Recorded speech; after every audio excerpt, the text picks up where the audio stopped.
Just a few preliminaries to set the record straight. I'm not a superb basketball player, but at the age that I was playing basketball, I thought it was an achievement just to get out there on the court. Secondly, I never did anything at the Federal Reserve Board behind Alan Greenspan's back. And as you say, I wasn't chairing too many of those meetings. And thirdly, I enthusiastically support trade adjustment assistance for service workers, which is the only remark of those three that is at least somewhat relevant to what I want to talk about, which is, let's see, which is how many U.S. jobs might be offshoreable. Before going further, I want to emphasize the end of the word offshoreable. This is about potential offshoreability. It is not a forecast of how many jobs will be offshored. Just if that sounds like a dubious distinction, let's remember we still have in the United States of America textile workers, steel workers, and automobile workers. Not as many as we used to have. Every one of those jobs is offshoreable. They have not all been offshored, although a bunch of them have, of course. In the foreign affairs piece that Fred mentioned and that got a lot of attention, I offered what was almost literally a back-of-the-envelope calculation. I didn't do it on an envelope, but I did it just on a scratch piece of paper. So essentially a back-of-the-envelope calculation. This paper that I'm going to talk about now, which has the title that's up on the screen, is an effort to make a much more serious guesstimate. It's still a guesstimate. When you talk about the future, you're into guesstimates of how many jobs might be in that offshoreable category. That goes way beyond the back of the envelope calculation. Now, before I talk about how I did that and what the numbers look like, I just want to answer this question. This is not the sort of thing academic economists do. There's a wise old adage that says one thing you should never forecast is the future. And everybody who does that is going to be wrong in some degree. But I think we economists and public policy makers need to do it nonetheless, knowing that we can only do it in a very fallible way, because this is going to be a very big phenomenon. I've gone so far as to say, and I put it up on the screen, I think it will be the biggest issue in political economy for the next generation. Not every year of the next generation, but averaged over the next generation. This problem is going to be with us for a long time, and it's going to get bigger and bigger and bigger. And to me, if you're going to think about what, if any, policy responses there should be, such as, for example, TAA for services, it's crucial to get at least a crude estimate of the potential size of the dislocation. That was the word Fred used, and that's the right word. This is not about net permanent job loss. This is about dislocation. If I told you it's going to involve no more than 2-3 million people, or if I told you it's going to involve 30-40 million people, which, by the way, is where my estimate is, or if I told you it's going to involve 120 million people, you'd have very different attitudes about what, if anything, we should be thinking about on the policy front. So I think to that degree of accuracy, it's both useful and important to try to answer this question. Now, to define the question a little bit more specifically, to me, the key characteristic separating jobs that are offshoreable from jobs that are not offshoreable is what it says in that first bullet point. How easy or difficult is it to deliver the service? So I'm talking now about services to the end user, presumably electronically. That's the way the transmission generally works, over long distance. So you don't have to actually be there in the room, across the desk, or across the store counter, or whatever. Some jobs are very hard to deliver electronically. Some are very easy. I give you here just three. I've created a 0 to 100 scale by methods that I will sketch anyway shortly. But just to give you an idea, somebody who sits and punches data into a computer is classified on my scale as 100, as offshoreable as you can be, because it really doesn't matter if it happens in New Jersey or New Delhi. A child care worker who is taking care of a baby, that's a 0. We're not doing that electronically with robots. And file clerks are right in the middle. It sort of depends on paper versus electronics and things like that. So just to give you a rough idea. Some of you in the room may be familiar with some related work by David Otter, Frank Levy, and Dick Murnane. They emphasize a different phenomenon called by me, but they use almost the same terminology, routinizability. How routinizable is it? Which basically is coming at the question, could a computer do this without human judgment? Computers can do pretty complicated things, but they don't have judgment. They don't have personality. They don't have savoir-faire. They don't drip food on their ties and lots of things that humans do. The little Venn diagram on the lower right is meant to show the relationship between. There is substantial overlap between these two, but they're not identical. Without taking too much time, just to give you a couple of examples. The examples that are important to me in this context are the jobs that are not routinizable. So they need a human, not a computer, but are offshoreable. So these are things like lots of aspects of, though not all, of accountancy, filling in tax returns, for example, security analysis, and the one that I wonder about when I'm lapsing into a nightmare at night, college teaching. So far not, but I don't know about 25 years from now on that one. But I can assure you it's not routinizable. I'm not worried about being replaced by a robot. I am sometime, well, I'll be too old.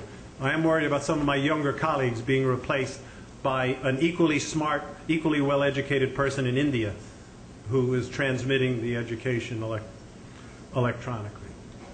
So in thinking about this question, I set the following ground rules. It's good when you can set your own ground rules.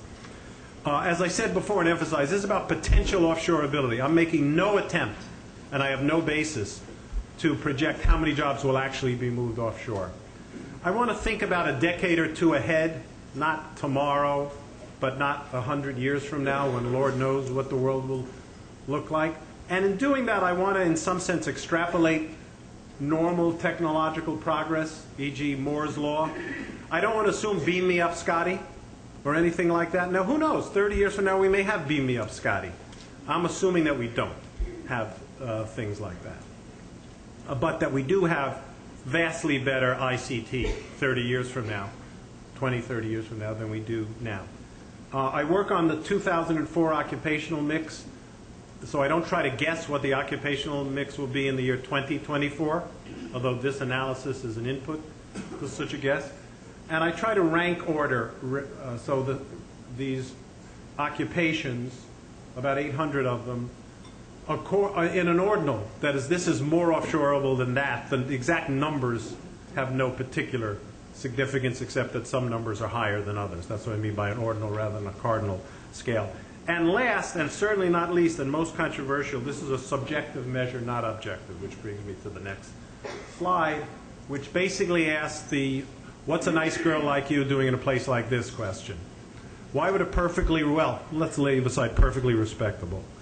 Why would a professor at Princeton do something as ridiculous as make an objective ranking of occupations? And my answer is because I can't do sorry, did I say objective or subject? Why would a professor at Princeton make a subjective ranking of occupations? And my answer is because I can't make an objective one. I tried that first. So has Brad Jensen and Laurie Kletzer. And it doesn't work for a variety of reasons, not having to do with the inadequacies of Blinder, Kletzer, and Jensen, but having to do with other things such as skipping down to the middle. In the ONET, which is the basic source of data that I use to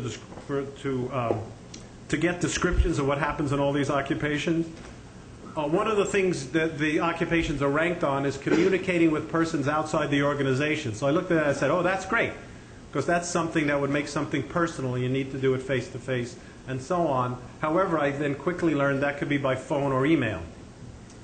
Face-to-face discussions is another great one. I said, oh, look, that's terrific for an objective indicator. Unfortunately, that counts face-to-face discussions with your fellow workers. So like the guy or the gal at the desk next to you at the call center in India, having face-to-face discussions with them.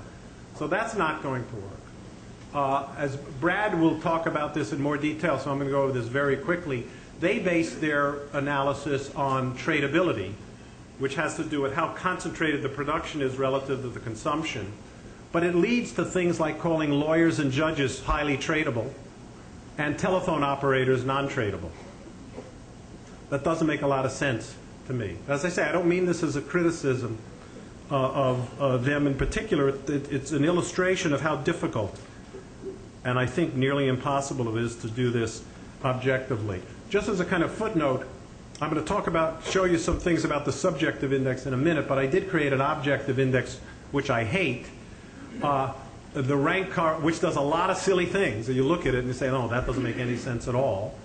The rank correlation between my two indices, the subjective and the objective, was positive at least, but pretty low, 0.16. Now, here's the eye test. Oh, did these get out of order? Oh no, sorry. I'm there. I'm where I want to be. So as I said, I used information in the ONET to rank about 800 occupations subjectively according to their offshore ability, defined basically as it says in the first bullet point, which is what I said before. The bottom part of this slide illustrates some of the attributes or aspects of the work activity that I leaned on heavily in making this subjective characterization: assisting and caring for others, establishing interpersonal relationships, and so on. I won't read all those. And those were not the only ones we look at. Those are just some examples. A human has an advantage over a computer in that looking at different occupations, if the database says face-to-face discussions, if you have human judgment and you know what the occupation is about, you can make a judgment about whether that's actually face-to-face discussions with the end user or with your co-worker. Similarly with communication, is it email or is it personal? These are advantages that humans still have over computers. I don't know about 20 years from now, maybe we won't. Table 2, if you can read any of this, if you're sitting close and have good eyesight, you can read. I'm not going to read this whole table, but I'll pick up a few things from it. Are the biggest occupations that I ranked, and just to give you an idea where this ranking leads to. So up at the top, as the very most offshoreable occupations, I have computer programmers and telemarketers. And below that is computer systems analysts, and so on. It goes down. I don't take it all the way down to 0. I take it down to the borderline of where, to me, was the most generous definition of offshore ability. I use several definitions, which I just arbitrarily made around the rank 25, 26. So you probably can't read these, but right around that border you find sales managers and stock clerks and auto fillers, and then there's one of these. Unfortunately, in all these databases, there are always these other categories, which are a hodgepodge of things. So it's always hard to know what to do with the others. Anyway, that's just up there to give you some idea of what this subjective process leads to. Once you've got an index number assigned to every occupation, then the discretionary choice is where do you cut the line and say these are offshoreable and these are not offshoreable. I publish the whole distribution so anybody can put the cut any place they want. In the paper I put it in 3 different places that I call a conservative, a moderate, and a very aggressive definition. But that's just my choice. And those 3 choices, by the way, this is something I said at the outset, led to the estimate of 30 to 40 million of the roughly 140 million jobs in the 2004 economy being potentially offshoreable. I repeat again, that doesn't mean all those jobs are going offshore, but potentially offshoreable. Another word that some other economists like to use for that same concept is contestable. That is, you could have potential competition from abroad in these jobs, whereas in driving a taxi cab or open heart surgery or something, you're not really facing, at least you're not facing electronic competition from abroad. There are some people that go to India to get their open heart surgery a lot cheaper, but they actually have to go there. Those are below the line and not offshoreable by any definition.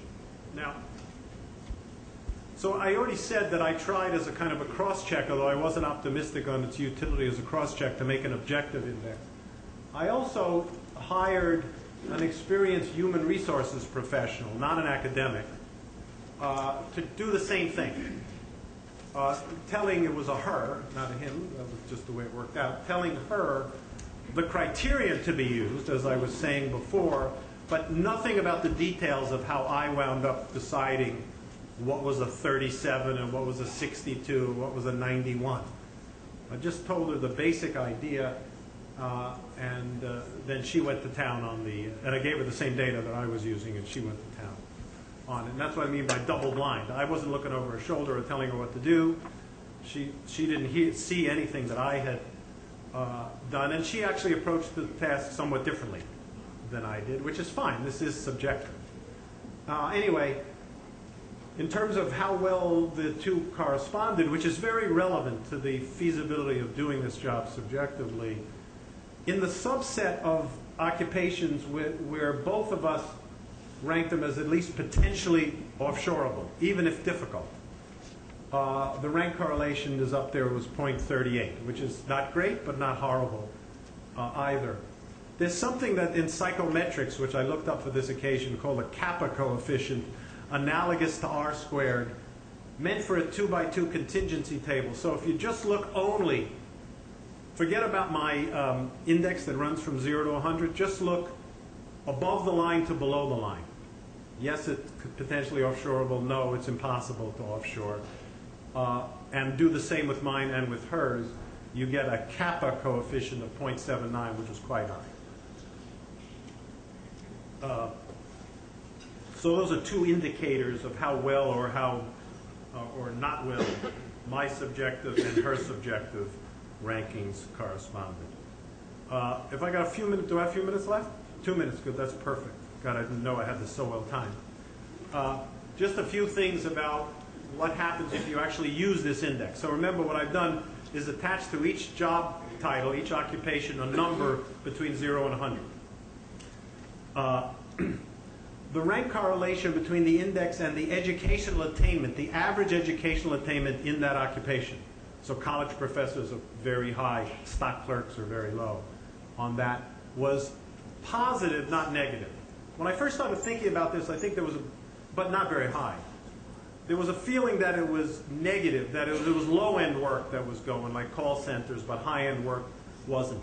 As the world is changing, more and more people are seeing high-end work going. So I don't think this surprises anybody anymore.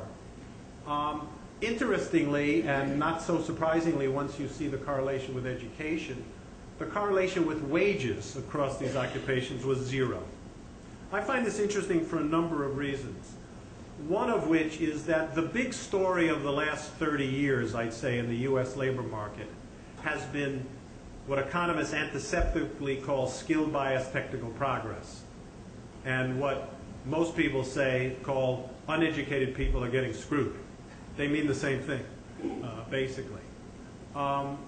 This suggests that if the dislocations from offshoring are going to be the big labor market problem of the next 25, 30 years, it's going to cut across all education classes. It's not going to be mostly the uneducated, nor mostly the educated, but sort of neutral on the education spectrum. With that thought in mind, I did one last crazy thing. I said, could we actually be seeing some signs of this already in 2004? My prior was no. It was much too early for this phenomenon. But what I did is added to, now, for those of you who are not economists and never see natural logarithms of wages, just ignore the next minute. You won't, like a TV commercial came on and you tune it out and just come back in a minute, because it'll only take me a minute at most. I estimate a conventional log wage equation, that's the left-hand variable, across the occupations. Education, ED, is the main variable. And then I created a series of offshoring dummies, from the most offshoreable to the least offshoreable, just to see if there was any pattern there. And much to my surprise, the coefficient of the first offshoreability dummy, that is the most offshoreable occupations, got a coefficient which means basically you've suffered a 13% wage disadvantage. if you were in one of those occupations, given the education of that occupation. I was very surprised about this. Some of my critics have said it's too big to be believed, and that may be right. I certainly didn't expect that to come out, but since I looked, I feel it's an interesting thing to find. Last point. I just want to emphasize something I said before. If I'm right with this estimate of 30 to 40 million, so that's like 22 to 29% of the jobs potentially facing competition from abroad, that number should not be looked at as a forecast of net job. First of all, it shouldn't be looked at as a forecast of gross job loss. Not all those jobs will be lost by the U.S. economy. Second, some jobs are coming the other direction, offshoring in to the United States.